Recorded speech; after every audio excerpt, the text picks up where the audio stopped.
Section 236Z title bonus share issued by a company. So basically ये section इस subject से deal करता है कि जब भी कंपनी अपने शेयर होल्डर को बोनस शेयर इशू कर रही होगी तो इस ट्रांजैक्शन पर वो उनसे as per section 236Z of income tax ordinance tax withheld करेगी, जो कि तकरीबन 10% है as per law. Total 5 to 6 I think so total 7 subsection है इस सेक्शन के।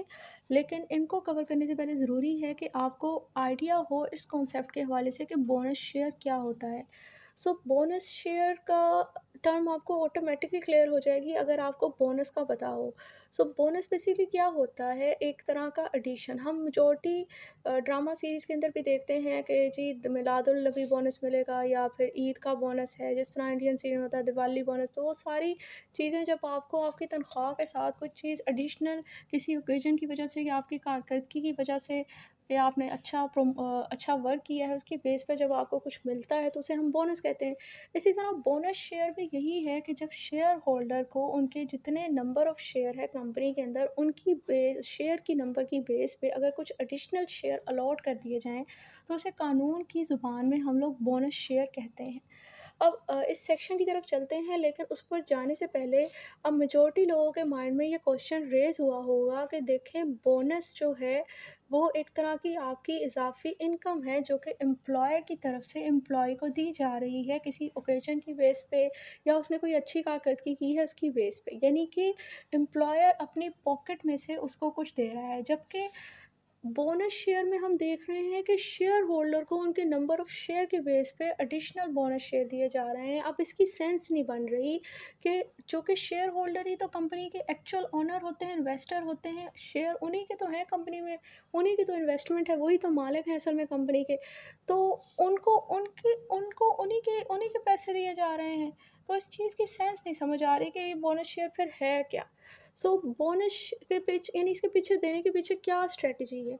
तो ये बेसिकली कैपिटल रेवेन्यू को जनरेट करने की एक बिज़नेस स्ट्रैटेजी है और बड़ी एक टेक्निकल और एक सिग्निफिकेंट बिज़नेस स्ट्रैटेजी है जो कि कैपिटल और रेवेन्यू ऑफ द कंपनी को जनरेट करने के लिए मेजॉरिटी कंपनीज़ जो हैं वो इम्प्लीमेंट करती हैं। कैसे यहाँ पर कैपिटल और रेवेन्यू जनरेट होता है, पहले हम लोग इसको समझेंगे, फिर हम लोग 236 के सेक्शन की तरफ जाएँगे, क्योंकि जब तक हमें टर्मिनोलॉजीज़ क्लियर ना हो तब तक उस कॉन्सेप्ट को पढ़ने का फ़ायदा ही नहीं, क्योंकि आपको रेट का पता होगा लेकिन आपको उसकी टेक्निकलिटीज़ का नहीं पता होगा कि बोनस शेयर होता क्या है भई, किस पर्पज़। जब आपको उस चीज़ के बारे में पता ही नहीं होगा तो कानून जान के भी आप उसको इम्प्लीमेंट नहीं कर पाएँगे। तो पहले ज़रूरी होता है कि टर्म को क्लियर करें। तो टर्म मैंने आपके साथ क्लियर कर दी, अब इसका देने का पर्पज़ क्या होता है बोनस शेयर को। तो मैंने कहा कि ये रेवेन्यू और कैपिटल जनरेट करने के लिए एक बिज़नेस स्ट्रैटेजी कंपनी अडॉप्ट करती है। किस तरह इसके थ्रू रेवेन्यू जनरेट किया जाता है, इसको हम समझते हैं।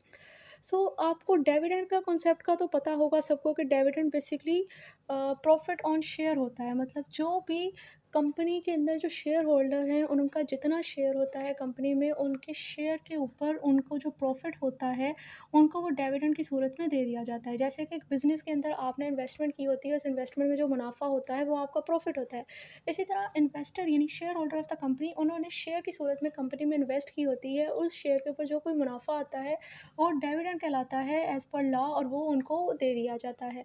अब जब डिविडेंड उन्हें दिया जाता है तो अब जो अ, ये एक तरह से देखा जाए तो कंपनी के डेब्ट में चला गया, क्योंकि ये उसने दे दिया, ये इसके एक्सपेंसेस हैं, ये आउटफ्लो में चला गया है कंपनी के। अब शेयर होल्डर इसको चाहे जैसे मर्जी इस्तेमाल करें। हो सकता है वो इसमें नंबर ऑफ़ शेयर और ख़रीद लें, कंपनी में और इन्वेस्टमेंट कर दें, या अपने किसी पर्सनल पर्पज़ के लिए इस्तेमाल कर लें, कंपनी में इन्वेस्ट ना करें। डिविडेंड की सूरत में आप उन्हें बाउंड नहीं कर सकते, वो खुद मुख्तार हैं कि वो चाहे जिस तरह मर्जी इसको इस्तेमाल करें।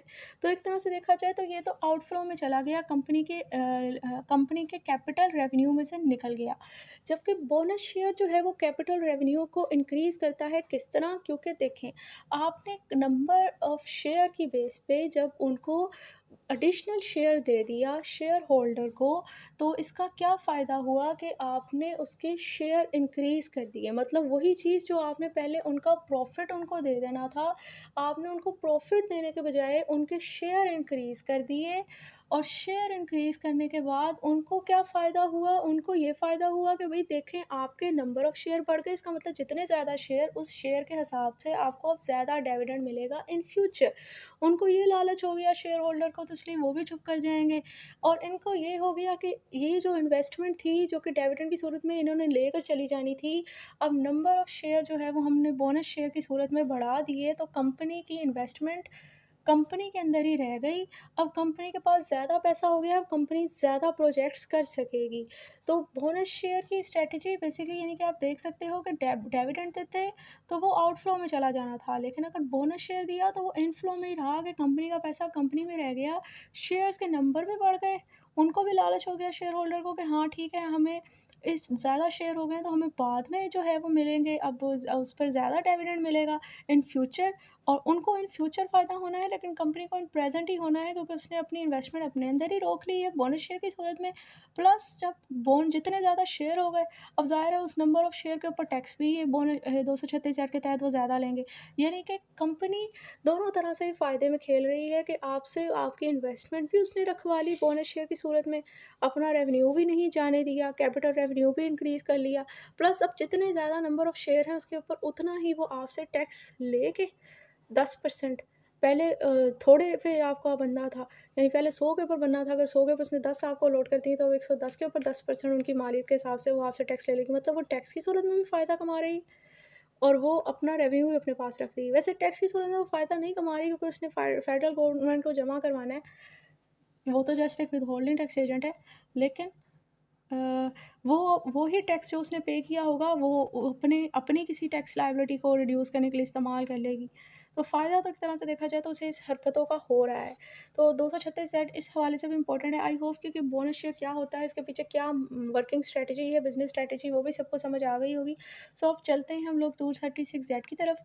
As per the other section of this chapter 12 of the income tax ordinance, इस सेक्शन के अंदर भी नॉर्मली 6 चीज़ें ही डिस्कस की गई हैं कि किस बंदे से 236 जी का टैक्स लिया जाएगा, कौन बंदा डिडक्ट करेगा, यानी यहाँ पर कौन विथहोल्डिंग टैक्स एजेंट होगा, किस रेट के हिसाब से लिया जाएगा, जो मैंने आपको बता दिया ऑलरेडी 10% है, और कब किस टाइम डिडक्ट किया जाएगा, और इस टैक्स की क्या नेचर होगी, यही सारी चीज़ें इसमें डिस्कस की गई हैं। सो स्टार्ट करते हैं। सो सब सेक्शन 1 कहता है कि note standing anything contain in any law for the time being force.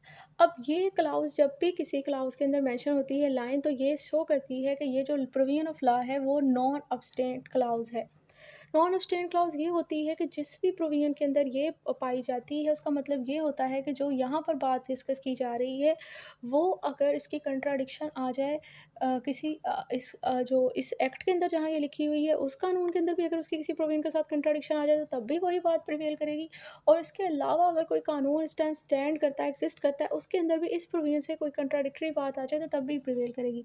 यानी जो यहाँ पर अब सबसेक्शन 1 में बात की जाने वाली है, इसके अंदर नॉन अब्सटेंट क्लॉज़ को उसके साथ मेंशन करने का मतलब ये है कि ये जो लॉ की जो बात यहाँ पे लिखी गई है, अगर उसके साथ इसके इनकम टैक्स ऑर्डिनेंस के किसी प्रोविज़न की भी कंट्राडिक्शन आ जाएगी, तब भी यही प्रिवेल करेगी। और इसके अलावा अगर कोई कानून इस टाइम एक्ज़िस्ट करता है, उसके साथ भी अगर इस प्रोविज़न की कंट्राडिक्शन आ जाएगी, तो तब भी यही प्रिवेल करेगी, because due to the mentioning of the non obstante clause, this provision has an overriding effect. So अब हम लोग डिस्कस करते हैं, वो कह रहे हैं कि every company issue bonus share to the share holder. यहाँ पर ये बताया जा रहा है कि जो हर कंपनी, अब कंपनी जाके बहुत तरह की हैं, लिमिटेड सॉरी कंपनी बहुत तरह की हैं, जैसे कि private limited company, single member company, public company, listed company, unlisted company, parent company, subsidiary company, we have a lot of type of company. So वो कह रहे हैं कि हर कंपनी, जो भी कंपनी है, जो भी टाइप है, ये मैटर नहीं करता। उसकी ज़िम्मेदारी है कि जिस टाइम वो कंपनी को शेयर होल्डर को बोनस शेयर जारी कर रही है, उस टाइम उसने बोनस शेयर जारी करने के टाइम उससे 10% टैक्स उसका डिडक्ट कर लेना है। मिसाल के तौर पर अगर आप ये फ़र्ज़ कर लें कि अगर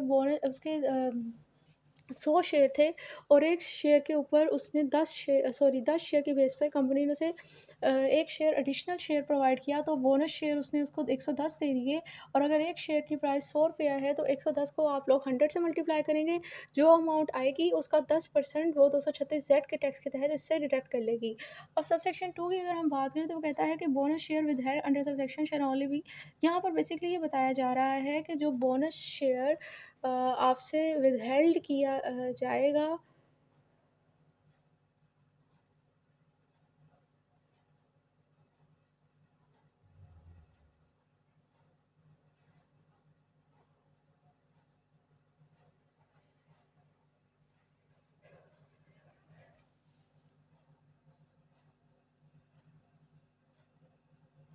इसमें बेसिकली ये बताया जा रहा है कि अगर आपसे 10% अ, टैक्स विदहेल्ड किया होगा कंपनी ने, तभी आपको बोनस शेयर जारी किया जाएगा, अदरवाइज़ आपको ये बोनस शेयर नहीं जारी किया जाएगा।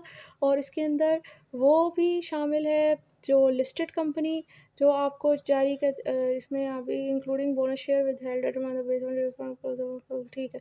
इसमें वो भी लिस्टेड कंपनी के बोनस शेयर भी शामिल हैं और ये बेसिकली आपको प्रोवाइड करती है जब इनकी बुक क्लोज़ ऑफ अकाउंट होती है, उसके बाद से लेके जो पहला दिन होता है, उस दिन पे जो वैल्यू होती है, उस वैल्यू के ऊपर बेसिकली ये मतलब जो उस टाइम शेयर की प्राइस है, उसके हिसाब से जो है ये 10% आपसे विथहोल्ड करते हैं। यानी कि लिस्टेड कंपनी ने जिस टाइम अपनी close of book of account की, उस टाइम अगर उसका ₹50 का शेयर था और ₹500 जो है वो शेयर हैं, तो उन 500 शेयर को आप 50 के साथ मल्टीप्लाई करेंगे, जो अमाउंट बनेगी उसका 10% जो है वो लिस्टेड कंपनी ने डिडक्ट करना है। सो अभी अगर मैं इसको समराइज़ करूँगी सबसेक्शन 1 और 2 में बेसिकली कहा जा रहा है कि चाहे जो भी कंपनी है, जब भी वो अपने शेयर होल्डर को बोनस शेयर जारी कर रही है, बोनस शेयर जारी करने के टाइम उस पर ऑब्लिगेशन है एज़ पर सेक्शन 236 कि उसने उससे 10% उस बोनस शेयर की वैल्यू का टैक्स डिडक्ट करना है। आप फ़र्ज़ कर लें कि बोनस शेयर की जो है वो टोटल अमाउंट जो है वो 5,000 है, तो 5,000 का जो 10% बनेगा वो उसने उससे टैक्स विदहेल्ड करना है। सबसेक्शन 2 ये कहता है कि आपको तभी बोनस शेयर जारी की करेगी कंपनी जब आपको कन्फर्म हो जाएगा कि हाँ, आपसे टैक्स लिया जा चुका है। मतलब कोई एक जो है वो गिव एंड टेक वो कर रही है कि अगर आपने उन्हें टैक्स दिया हुआ है, तभी आपसे डिडक्ट हुआ हुआ है, तभी वो आपको बोनस शेयर जारी करेंगे, अदरवाइज़ वो आपको जारी नहीं करेंगे। इसी तरह लिस्टेड कंपनी ने भी जो बोनस शेयर जारी करना है, उसकी जो क्लोज़ बुक ऑफ अकाउंट है, उसके बाद जो पहली दिन था, उस दिन जो वैल्यू थी एक शेयर की, उसके हिसाब से उसने टोटल बोनस शेयर की अमाउंट के साथ उस अमाउंट को कैलकुलेट करके मल्टीप्लाई करके उस पे 10% निकाल के उसने टैक्स लेना है। और सबसेक्शन 3 ये कहता है कि जो टैक्स अंडर सबसेक्शन 2 है वो जो डिडक्ट करना है जो कि यहाँ पर कंपनी टैक्स विथहोल्डिंग एजेंट है, तो उसने अपनी जो उसके बुक ऑफ अकाउंट क्लोज़ हुई है उसके 15 दिन के अंदर-अंदर ये डिडक्टेड टैक्स जो है वो डिपॉज़िट भी कर देना है। अब बेशक ये टैक्स उसने कंपनी ने उससे कलेक्ट किया था या नहीं किया था। इसका मतलब ये कहना चाह रहे हैं कि हो सकता है कि अगर उसने उससे डिडक्ट कर लिया था, तो तब भी उसने 15 दिन के अंदर जमा करवाना है कंपनी ने शेयर होल्डर से और अगर उसने इसके बिहाफ़ पे खुद पे कर दिया है, अभी उससे डिडक्ट करना है, तो तब भी उसने 15 दिन के अंदर ही ये डायरेक्टेड टैक्स डिपॉज़िट करना है फेडरल गवर्नमेंट को। उसके बाद नेक्स्ट सबसेक्शन 4 ये कहता है कि अगर कंपनी ने company liable to deposit tax under section shall be entitled to collect और recover the tax deposit from the share holder on whose behalf the tax has been deposited before the issue of bonus share. अब वो कह रहे हैं कि अगर company ने share holder के बिहाफ पे खुद से अपनी जेब से टैक्स पे कर दिया था ना 236 का, तो वो उसे बोनस शेयर इश्यू करने से पहले ये टैक्स उससे रिकवर कर सकती है, कलेक्ट कर सकती है। अब ये बेसिकली किस तरह रिकवर करती है? बेसिकली इसी बोनस शेयर की को बेच के उसकी प्रोसीड से जो है वो जो अमाउंट आती है वो अपना नुकसान की तलाफ़ी कर लेती है। अभी हम इस सेक्शन में आगे पढ़ेंगे। सबसेक्शन 5 कहता है कि if a share holder neither make a payment of tax to the company nor collected bonus share within 15 days of the date of the issue bonus share. मतलब कि बोनस शेयर की जारी हुए कि ये अपने ले लें और उसके 15 दिन के अंदर-अंदर उसने नहीं लिए बोनस शेयर ने। अगर उसने रिसीव भी नहीं किए, ना उसके ऊपर जो टैक्स बनता था शेयर होल्डर ने वो भी नहीं पे किया। तो अब कंपनी क्या करेगी, कंपनी जो है वो प्रोसीड करेगी डिस्पोज़ ऑफ मतलब उस बोनस शेयर को डिस्पोज़ मतलब उसे सेल वगैरह करेगी और उसमें से जो पैसे वगैरह आएँगे टू एक्सटेंड इफ हैड पे टैक्स ऑन और जो उसने इसके बिहाफ़ पे किया होता है ना वो अपना रिकवर कर लेगी। Issue of the bonus share shall be deemed to be. अब जो ये बोनस शेयर जारी किया जा रहा है शेयर होल्डर को वो उसकी इनकम कंसीडर की जाएगी शेयर होल्डर की और जो टैक्स यहाँ से उससे कलेक्ट किया जा रहा है या उसके बोनस शेयर को बेच के हासिल किया जा रहा है, वो ये समझा जाएगा कि शेयर होल्डर के बिहाफ़ अपने खुद के बिहाफ़ पे उसने खुद ही पे किया है। और ये जो टैक्स की यहाँ पर इस सेक्शन के अंदर डिडक्ट हो रहा है, इसकी नेचर जो है वो फाइनल टैक्स है, मतलब जो शेयर होल्डर को बोनस शेयर जारी हो रहा है, वो बेसिकली सब सेक्शन 6 में हमने पढ़ा उसकी इनकम है। तो उस इनकम के ऊपर जो ये 236 का टैक्स उससे लिया जा रहा है, उसकी टैक्स की नेचर जो है फाइनल टैक्स है।